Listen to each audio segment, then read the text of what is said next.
Welcome to Sharada corner.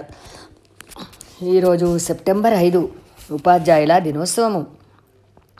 అందరికీ తెలిసినదే అయినా ఒక విశ్రాంత ఉపాధ్యాయురాలిగా మీతో ఈ రోజును పంచుకోవాలని నా అభిలాష. అందుకే మీ ముందుకు వచ్చాను. ముందుగా విద్యను నేర్పి విజ్ఞానాన్ని పంచి నాగరికతను నింపి మన జీవితానికి ఒక అర్థం పరమార్థం తెలిపి మనకు జీవితం యొక్క విలువలను తెలియజేసిన గురువులందరికీ ఉపాధ్యాయ దినోత్సవ శుభాకాంక్షలు. ఎందరెందరినో ఉన్నత స్థాయిలో తీర్చిదిద్ది తాను మాత్రం అదే స్థాయిలో ఉంటూ తమ శిష్యుల ఉన్నతిని చూసి ఆనందపడుతూ గర్వపడుతూ ఉండేవాడే గురువు. ఒక ఇంజనీర్ తప్పు చేస్తే ఒక భవంతి కూలిపోతుంది. ఒక డాక్టర్ తప్పు చేస్తే ఒక రోగి చనిపోతాడు. కానీ ఒక గురువు తప్పు చేస్తే ఒక వ్యవస్థే కూలిపోతుంది. గురువు అనే పదం ఒక ఉద్యోగం కాదు, ఒక గురుతర బాధ్యత. జన్మనిచ్చిన తల్లిదండ్రుల్ని కూడా ఎలా గౌరవించాలి, ఆఖరికి ఆ భగవంతుణ్ణి కూడా ఎలా పూజించాలి అని తెలియచేసేదే గురువు. గురువుని భగవంతుణ్ణి పక్కపక్కన నిలబెట్టి ఎవరికి నమస్కరిస్తావు అంటే గురువుకే నమస్కరిస్తాను. ఎందుకంటే భగవంతుని గురించి నాకు చెప్పినది కూడా గురువే అన్నాడట కబీర్దాస్. అంతటి ఉన్నత స్థానం గురువులది.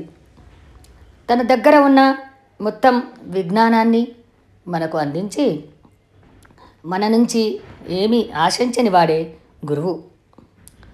మన ఉన్నతిని కాంక్షించే ప్రతి బంధంలో ఏదో ఒక స్వార్థమో రక్త సంబంధమో ఉంటుంది. కానీ ఏ స్వార్థము లేకుండా మన కోసం పరితపించే ఏకైక వ్యక్తి గురువు. ఒక సైన్స్ గురించి తెలుసుకోవాలంటే ఇంటర్నెట్ చాలు, కానీ సంస్కారం రావాలంటే గురువు కావాలి.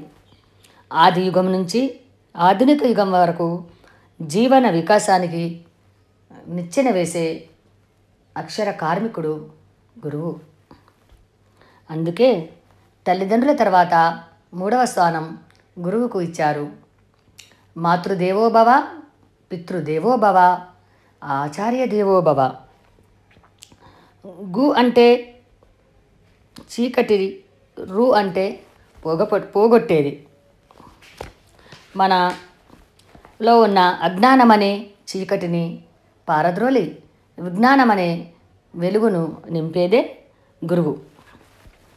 మరి అంతటి ఉపాధ్యాయ వృత్తికి వన్నె తెచ్చి గురువు యొక్క జాతి గౌరవాన్ని ప్రపంచానికి చాటి చెప్పిన మన దేశ 2వ రాష్ట్రపతి, మేధావి, విద్యావేత్త డాక్టర్ సర్వేపల్లి రాధాకృష్ణన్ గారు.